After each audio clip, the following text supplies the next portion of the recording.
There's one part of painting a figure that can make or break the entire paint job: the eyes.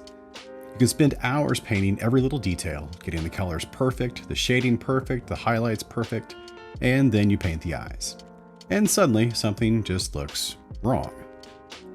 I've been painting miniatures for a very long time, and I've definitely painted my share of wonky eyes.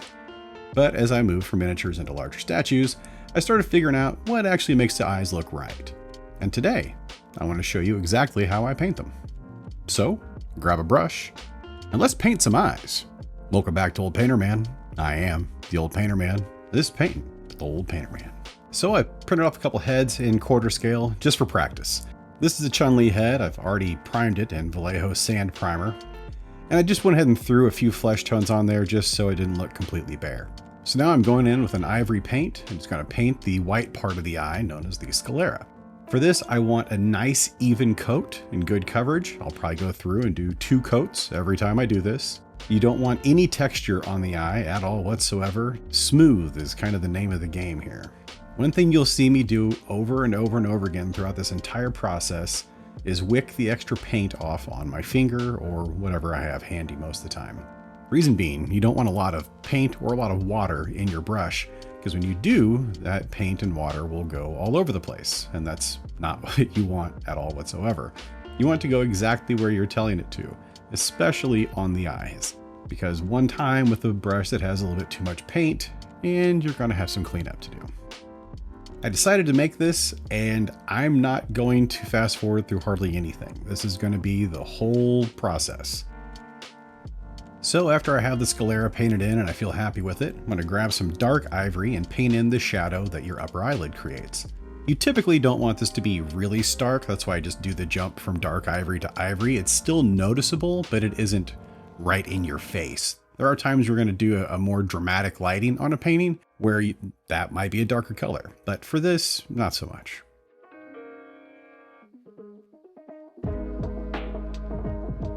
I'm going to go through with a mixture of orcish dermis and warm flesh, painting that bottom eyelid and the inside corner of the eye. I printed these out in quarter scale so it'd be easier to see in the video, but this is the exact same process I use for 6th scale, 10th scale, whatever scale I can do. The pupil on this model is actually molded in there, which sometimes I like, sometimes I don't. On this one, it's kind of cool. It's in a good spot. So I took a green and a brown, mixed those together, and I'm just trying to mark where the iris is at this point. I want that outside line to stay a little bit darker than the rest because it's going to frame in your iris. And remember, the darker your shadows, the brighter your highlights. And I want these eyes to be very, very, very bright. So I want that line to be somewhat dark.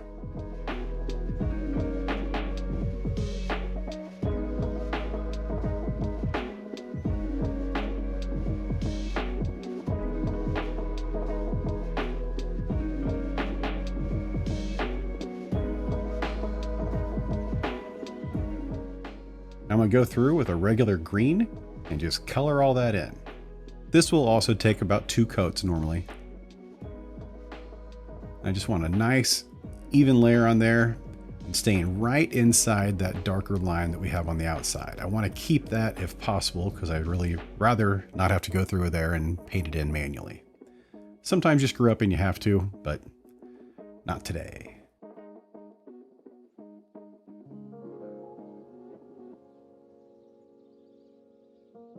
After that's done, I'll take a light green.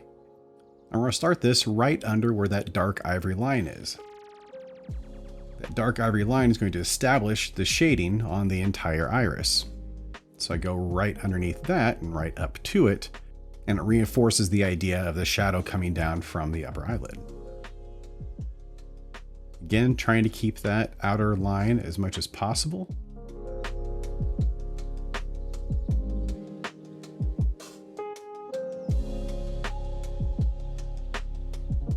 For this lighter section, I'm not going all the way around. I want to keep some of that medium green that was in there. I'm kind of going inside of that. So think about it going from outside to inside. It would be the dark green, medium green, light green, medium green, then into the pupil. So on this, I'm letting that medium green be the shadow color for the top part of the iris. Then I'll use this light green as the regular color.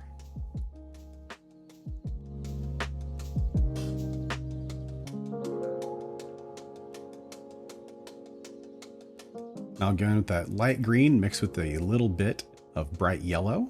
And I'm just going to use a little scratchy motion with the brush to get the little striations that you see in the iris of an eyeball.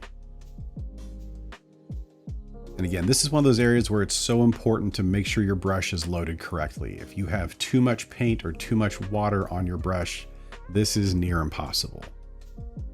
A retarding agent for your paint in this situation is very helpful, especially if you're in an area where it's really hot and your paint's drying quickly.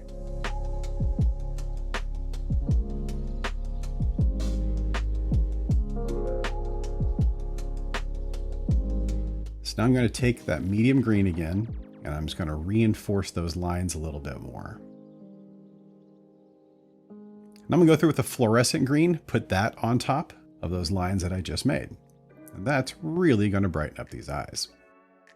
Again, 2 coats on this is normally best. For this, I take black and a little bit of dark blue-black one-step paint, mix those together. The reason I use the one-step paint for that is it flows off the brush really nicely. It already has a great retarding agent in it, so it doesn't dry real fast. So I get the depth of the color that I need from the black, and I get the flow that I need from the one-step paint. For me, whenever I'm painting eyelashes, one of the things that really helps me out is having one of my fingers down on the piece that I'm painting. That way I have some type of support, I'm not just floating my hand out in the middle of nowhere, which makes it way more difficult, I think.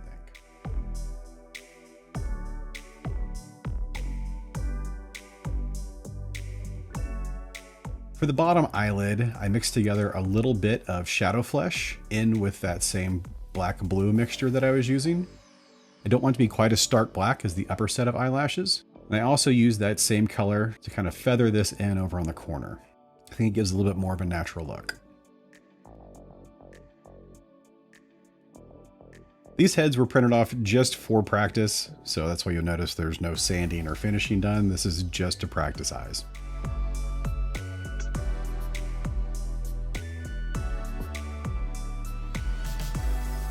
And now the dot. The dot is all about having the right amount of paint on your brush. Too much, it goes everywhere. Not enough, it doesn't come off the brush. I find that it's easier to hit the same spot twice rather than try to get it done in one go.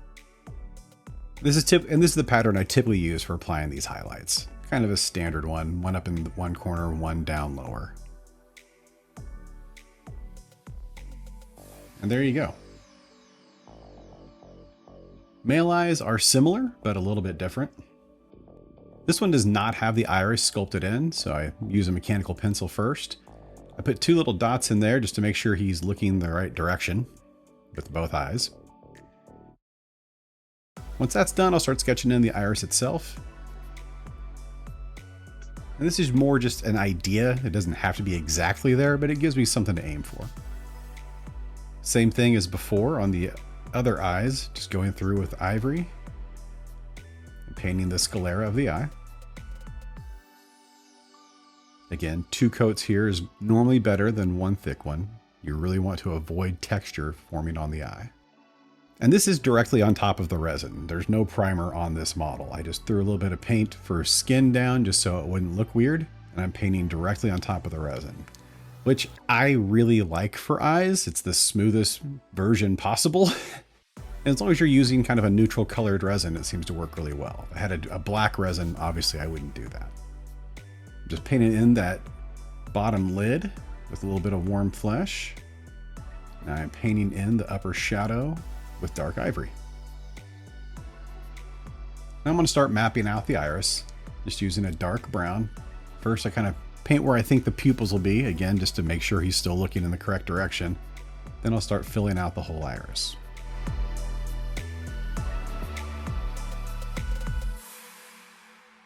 Typically on male models, you have a much smaller iris than you have on female models.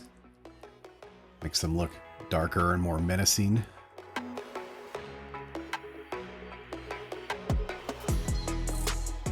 So now I'm using a medium brown to do the same thing that we did on the green-eyed model. starting right below the line where the dark ivory is, going around on the inside, trying to get as close to that outside dark brown line as possible while still preserving it. I find that a lot of the time little dot-like motions or itty-bitty little scratch type motions with my brush work much better than actual brush strokes for doing things like this.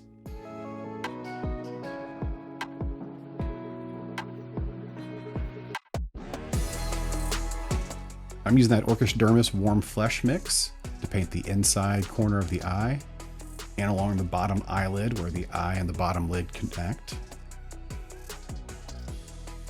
And for this entire process, I am wearing 2.5x magnifiers. My eyes can't see this kind of stuff without magnifiers anymore. I used to do it without them, but not anymore. Can't read a dinner menu without readers on. Getting old's awesome. A lot of times what I'll do is if that looks a little bit too harsh right there where the inside corner of the eye and the eyeball meet, I'll take a little bit of ivory, just very, very diluted. I'll go over that connection point a little bit. Just kind of glaze in a little bit of a transition so it isn't quite as harsh. So now I'm taking that darker brown and I'm blending that down just a little bit from the shadow into the lighter brown. And cleaning up that line a little bit also. Now I'm using a yellow ochre brown mixture. Putting this on about the bottom half of the eyeball, I'd say. Again, trying to stay inside the other browns that I've already put on there. And this is pure yellow ochre.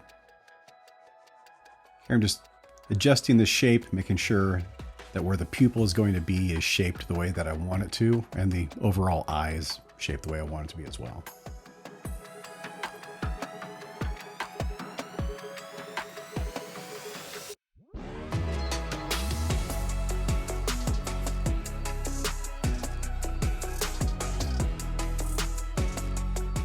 Now we're painting those little wagon wheel spokes again, as tiny as I possibly can.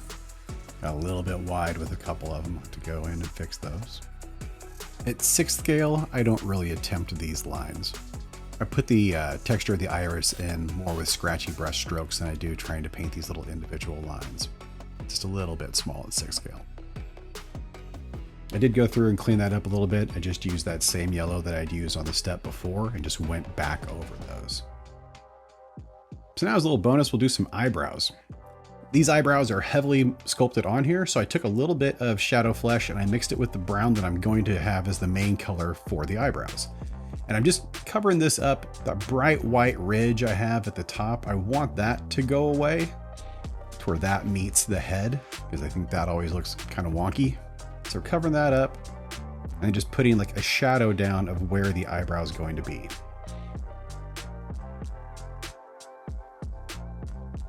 Then using the actual brown that I'll use for the eyebrow, I'll go in and put the eyebrows in where I want them. Basically paint these on like individual little hairs. I follow the direction of the way they're sculpted. I just don't want to paint the whole thing one solid color. I don't care for the way that looks.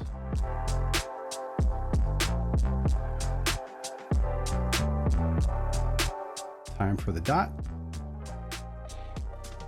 For these reflections, I highly recommend looking at different photos of eyes, because there's all sorts of different shapes that you can make these reflections that are far more realistic than just a little dot.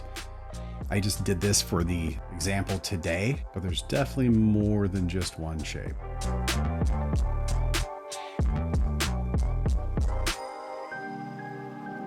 From that angle, you can really see that dark ivory line that I painted up there at the top is that shadow. It's doing its job for sure.